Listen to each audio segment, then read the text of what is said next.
Quero cumprimentar todos os meus irmãos, todos os meus amigos em Cristo, com a graça e com a paz do nosso Senhor e Salvador Jesus Cristo. Começa agora mais um programa, Escola Bíblica, transmitido aqui pela TV ADNP. E estamos já na aula de número 5, que vamos estudar no próximo domingo, agora dia 4 de agosto. E o tema, ele vem falar sobre a virtude dos salvos em Cristo.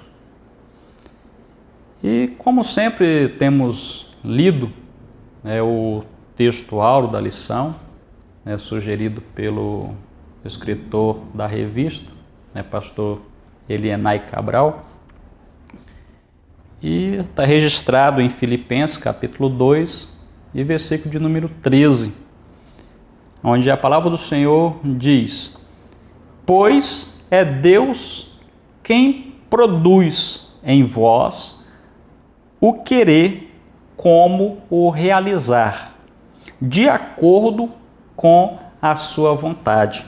Filipenses capítulo 2 e o versículo 13.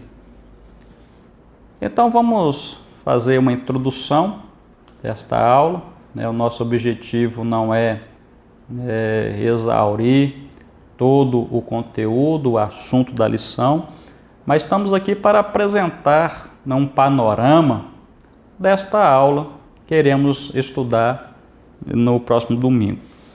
Então a aula de hoje vai fazer uma abordagem dos versículos 12 a 18 do segundo capítulo da carta que Paulo escreveu então aos Filipenses.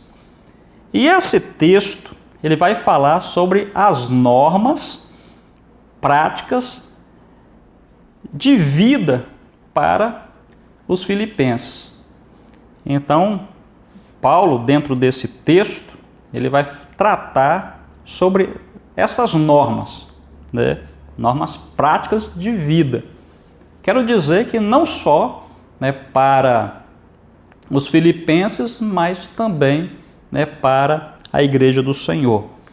A salvação, portanto, é a maior bênção que o ser humano pode receber.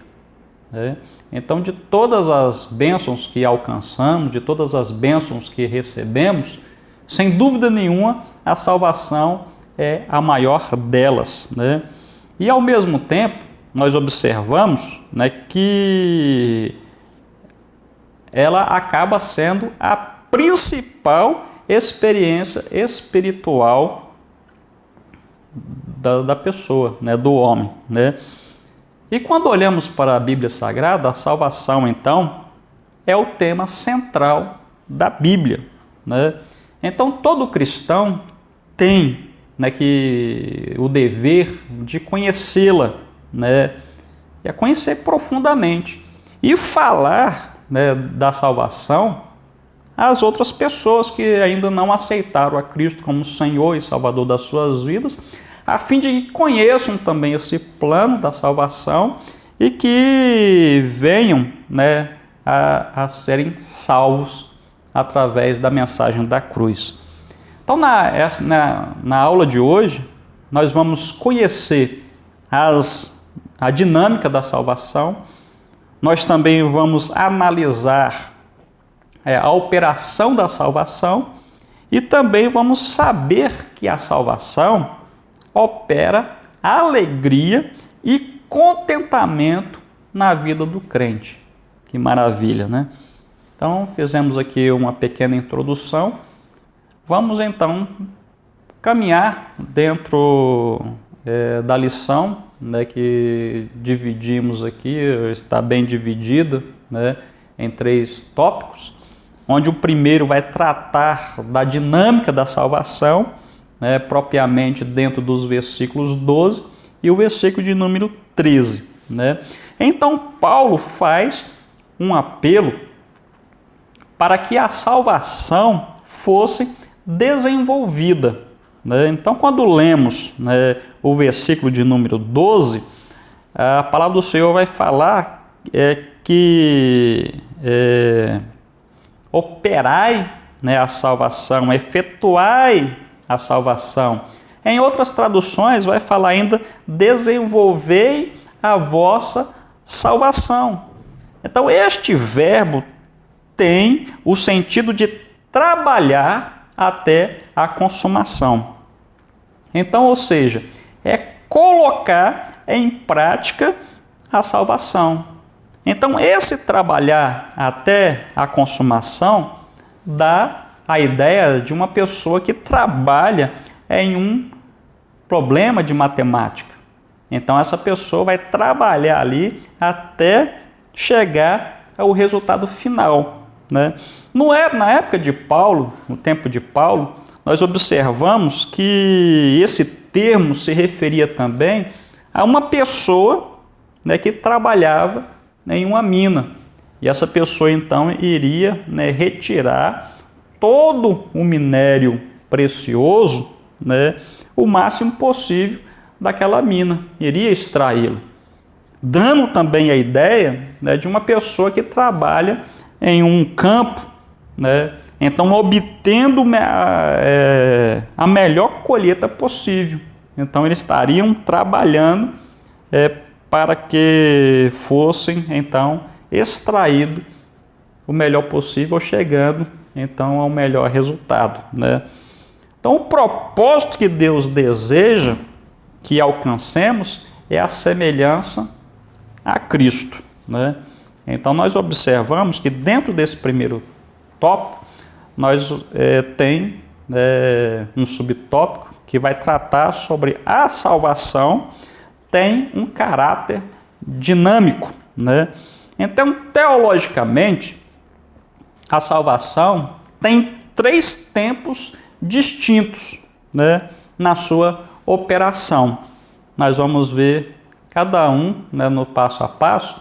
O primeiro tempo, ele se refere-se então à obra da salvação já realizada, né, completa e perfeita no Calvário. Então, esse é o primeiro tempo, né, da salvação. O segundo tempo refere-se então à dinâmica da salvação, que se efetua no dia a dia, de forma progressiva, né? Então, nesse tempo, nós observamos então que é a salvação do poder do pecado, né? Então, se o crente vacilar, né, o pecado vem e sucumbe ele, né? Então, nesse segundo tempo, a salvação, ela vai, nessa dinâmica, ela vai se efetuando dia após dia de forma progressiva. E já no terceiro tempo, refere-se então ao futuro, né? Se refere à salvação então do corpo do pecado. Isto se dará, né, na morte física ou quando o Senhor então vier arrebatar a sua igreja. Então está aí, né, a dinâmica da salvação, dividido aí, podemos apresentado, melhor falando, nos 3 tempos. Dentro desse primeiro tópico ainda, nós observamos a exortação que Paulo faz para operar a salvação recebida. O versículo de número 12 da lição, ele diz: de sorte que, meus amados, assim como sempre observastes, não só na minha presença, mas muito mais agora na minha ausência, assim também operai a vossa salvação com temor e tremor, né? Então o verbo no imperativo, operai, né, da Almeida Revista e Corrigida, ou desenvolvei a vossa salvação na Almeida Revista e Atualizada, coloca em movimento a vida cristã.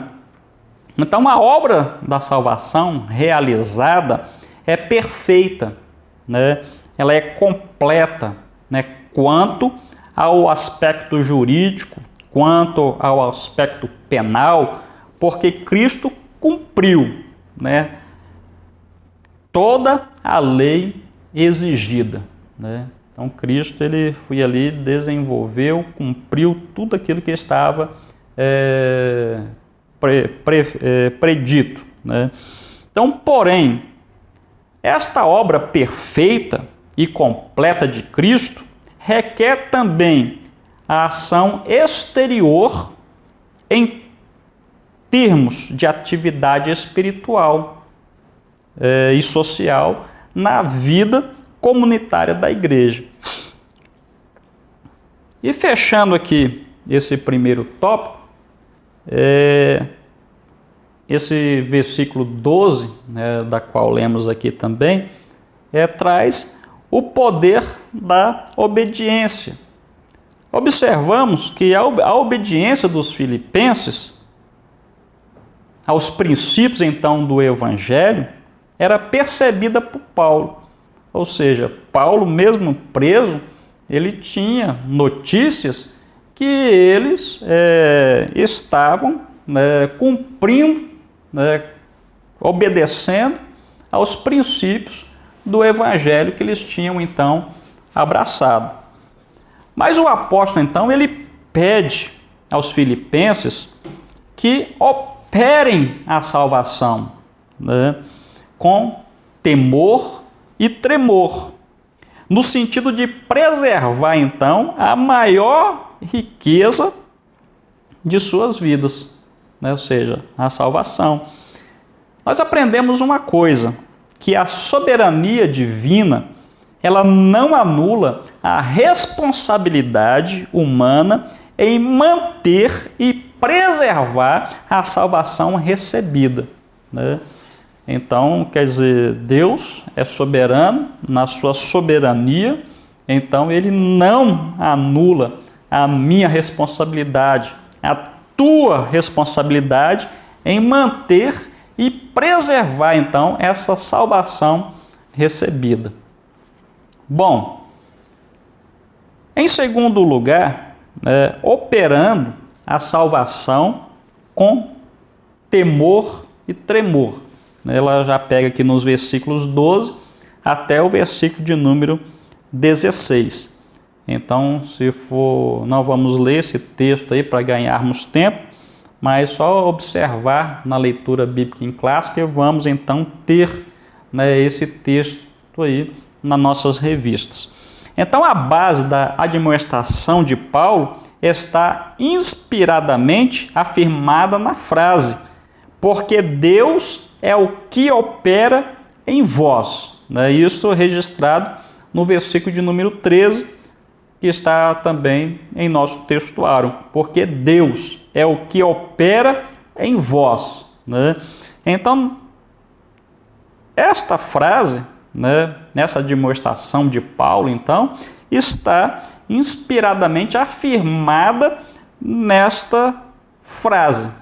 Porque Deus é o que opera em vós. Isto é, Deus é quem, melhor falando, habilita-nos. É Deus quem nos habilita.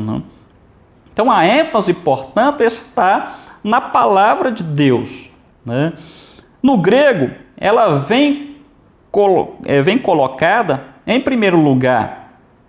Não é Paulo quem é dinâmico, nem qualquer ideal elevado deles mesmos, que podem operar e completar a salvação.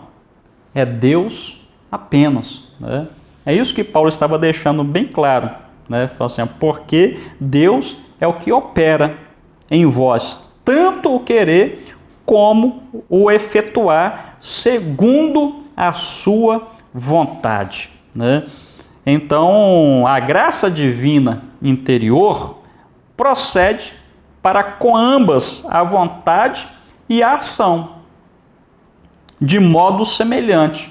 Então, deste modo, tanto o querer como o efetuar são operações da graça divina, produzidas pela vontade de Deus. Então, dentro desse segundo tópico, nós vamos encontrar alguns subtópicos aqui. O primeiro, fazei então todas as coisas sem murmurações nem contendas, né? Versículo de número 14 da leitura bíblica em classe. Então, Paulo destaca duas posturas nocivas à saúde espiritual da igreja, né? Primeiramente a murmuração e depois a contenda. Então, murmuração. No mundo, as pessoas são estimuladas, então, a reclamar, são estimuladas a fazer greve, né? A reivindicar direitos. Agora, na igreja do Senhor, né, o conselho é outro, né? Paulo, falando para a igreja, ele diz, olha, fazei todas as coisas sem murmurações nem contendas, né? Quando nós observamos os efeitos da murmuração, elas são desastrosos, né? Primeiro, todo murmurador é mentiroso.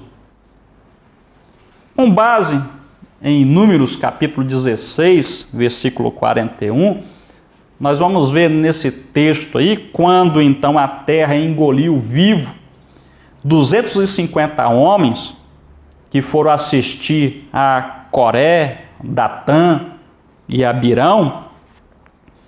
No outro dia, os murmuradores acusaram Moisés e Arão de terem matado o povo do Senhor. E a palavra de Deus fala que quem matou aquele povo, né, foi Deus, né? Moisés e Arão não tinham nada a ver com essa história aí, né? Então os murmuradores primeiramente são mentirosos. Segundo lugar, o murmurador encontra defeito em tudo, né? Para ele nada está bom, né? Então podemos até citar como exemplo, né? Se o pastor prega pouco, as pessoas vão falar que ele não tem conteúdo. E se o pastor prega muito, né, vai falar que ele está querendo se apresentar. Então, para o murmurador, nada está bom. Tudo ele coloca defeito em tudo. Um outro efeito desastroso da murmuração é que a murmuração torna a vida amarga, né? Então, a pessoa está também numa situação não muito confortável, né? Então, para ele tudo está ruim, a vida dele está amargosa, né? A murmuração também causa divisão. A murmuração acaba com a amizade. A murmuração paralisa o trabalho da igreja. E todas essas questões que nós estamos falando aqui, poderíamos estar então citando algumas referências para endossar, né, aquilo que nós estamos dizendo. Mas como o nosso tempo é pequeno, né, não há tempo para isso, mas você pode fazer a sua pesquisa aí e achar a base bíblica para isso que eu estou lhe apresentando, lhe mostrando. A segunda parte do versículo 14, que Paulo então ele trata aqui, é a contenda, né? Se pegarmos a definição de contenda, ela vai definir como uma briga, um conflito acalorado e muitas vezes até violento, né? Desavença cheia de amargura, briga entre grupos rivais, discussão e por aí vai. Uma coisa interessante é que a contenda, então, é como uma cerca de espinhos que afasta as pessoas uma das outras e suscita ira e também inimizade, né?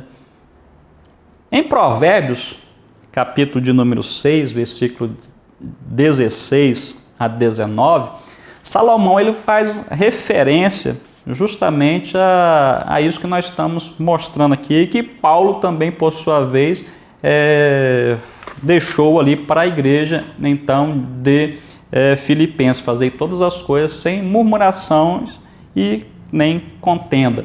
Então, nesse texto aqui, Salomão ele vai apresentar 7 coisas que Deus aborrece. E a sétima, a sua alma, então, abomina, né? Então, a sétima coisa que o Senhor abomina, então, é aquele que semeia contenda entre os irmãos, né? E dentro dessas 7 coisas que o Senhor aborrece, quando nós observamos, 3 delas vai fazer referência à língua. Vai falar que a língua mentirosa, a testemunha falsa, né, que profere mentiras, e aquele que semeia, então, contenda entre os irmãos. Então, isso é sério. Hoje, existe dentro das nossas igrejas, né, casamentos destruídos, ministérios também frustrados, destruídos, né, pessoas esgotadas fisicamente, emocionalmente e até espiritualmente, por causa justamente de pessoas que emprestaram a sua língua a Satanás para promover contenda entre os irmãos.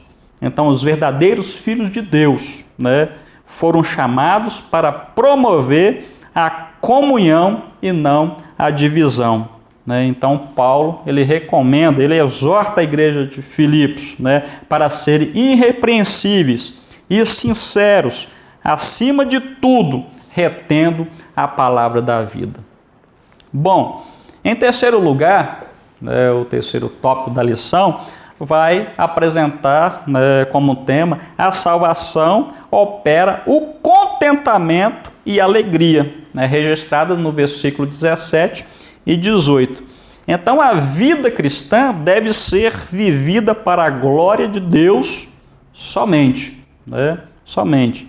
Em tudo o que nos empenharmos a fazer, devemos procurar a glória de Deus, né? Ou seja, Paulo chegou a dizer que até mesmo as coisas mais corriqueiras da vida, como o beber e o comer, devem ser feitos para a glória de Deus, né?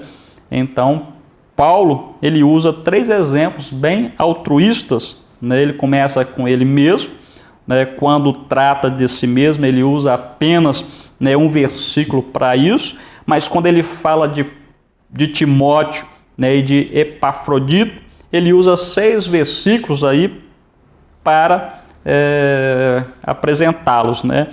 Então, nós observamos, né, fazendo aqui um resumo desse terceiro tópico, Paulo era um homem, né, pronto, melhor falando, a morrer pela causa do Evangelho, né? Então, Paulo estava preso em Roma, sob algemas.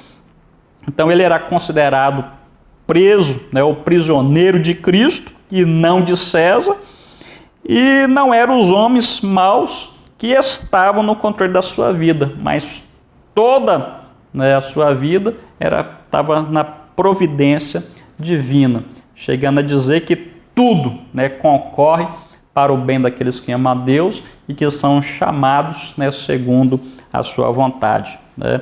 E Paulo era um homem, né, pronto a dar sua vida como libação em favor dos outros, né? E Paulo também era um homem pronto a dar a vida por outros, não por constrangimento, mas com grande alegria. É o que nós vamos encontrar no versículo 17 e 18 do texto bíblico em classe, que fala: e ainda que seja oferecido por libação sobre o sacrifício e serviço da vossa fé, folgo e me regozijo com todos, né? E vós também regozijai-vos e alegrai-vos comigo por isso mesmo, né? Então, não tem mais tempo, né, para estar aqui falando, né, sobre esse terceiro tópico. Vou correr até o perigo de falar alguma coisa e deixar alguma coisa no ar, ficar mal interpretado, mas fica aqui então, né, essas 3 verdades a respeito de Paulo, que Paulo então era um homem, né, pronto a morrer por causa do Evangelho. Ele também era um homem pronto a dar sua vida como libação em favor dos outros. E Paulo também era um homem pronto a dar a vida por outros, não por constrangimento, mas com grande alegria, né? Então que Jesus, né, continue abençoando a sua vida grandemente, abundantemente. Deixo aqui o meu grande abraço a todos que estão acompanhando a nossa programação da TV ADNP e continue então ligado na nossa programação. Se desejar entrar em contato conosco, nós estamos, né, aqui para sanar qualquer outras dúvidas que porventura surgirem. Então até o próximo programa, que Jesus lhe abençoe grandemente.